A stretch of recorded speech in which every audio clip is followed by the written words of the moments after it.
భగవద్గీత 148వ రోజు 30వ శ్లోకం. మయి సర్వాణి కర్మాణి సన్యాసధ్యాత చేతస నిరాశిర్నిర్మమో భూత్వా యుధ్యస్వ విగత జ్వరః.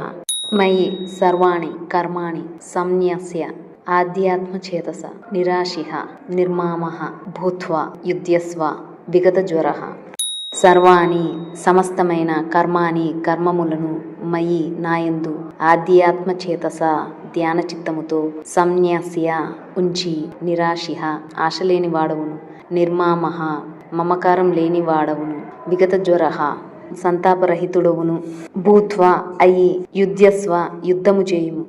సమస్త కర్మలు నాయందు సమర్పించి ఆశగాని మమకారం గాని లేనివాడవే నిర్భయముగా యుద్ధము చేయుము.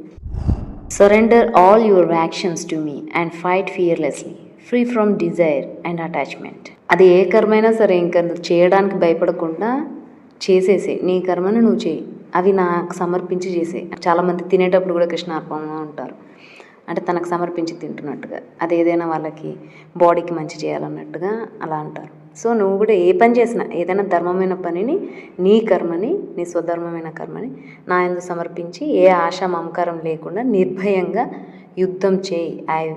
అదే నీ కర్మ, దట్ ఈస్ యువర్ డ్యూటీ, అదే ధర్మం.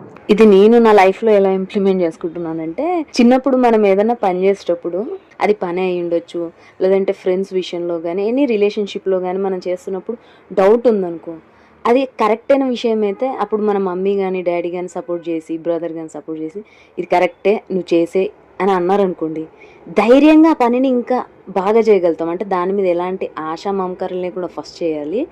అండ్ వాళ్ళు సపోర్ట్ ఇవ్వడం వల్ల నిర్భయంగా ధైర్యంగా ఆ వర్క్ని ఫ్రూట్ఫుల్గా చేయగలుగుతాం. అలాగే ఇప్పుడు నేను చేయాల్సిన కర్తవ్య కర్మలు, డ్యూటీస్ ఏవైతే ఉంటాయో, అది పెద్ద వర్క్ అయినా కూడా అప్పుడు నాకు అయ్యో ఏమవుతుందో, లేకపోతే ఇది చేశాక వాళ్ళు రిజల్ట్ రాకపోతే ఏమంటారు, ఇట్లా మనకి ఏదన్నా ఎనీథింగ్, లేకపోతే ఈ రిలేషన్షిప్లో ఇలా మాట్లాడాలా వద్దా, ఇట్లా ఎనీ డౌట్ ఉన్నా కూడా అది ధర్మబద్ధమైన నీ డ్యూటీ అయితే ఏ ఆశ మమకారం లేకుండా నిర్భయంగా చేసేయి, నేనున్నాను అని చెప్తున్నారు. జనరల్గా కూడా అంటారు కదా, ఏదైనా అది జరగాల్సిన టైంకే జరుగుతుంది, మనం ఏం చేయట్లేదు, మనం చేస్తే మారట్లేదు.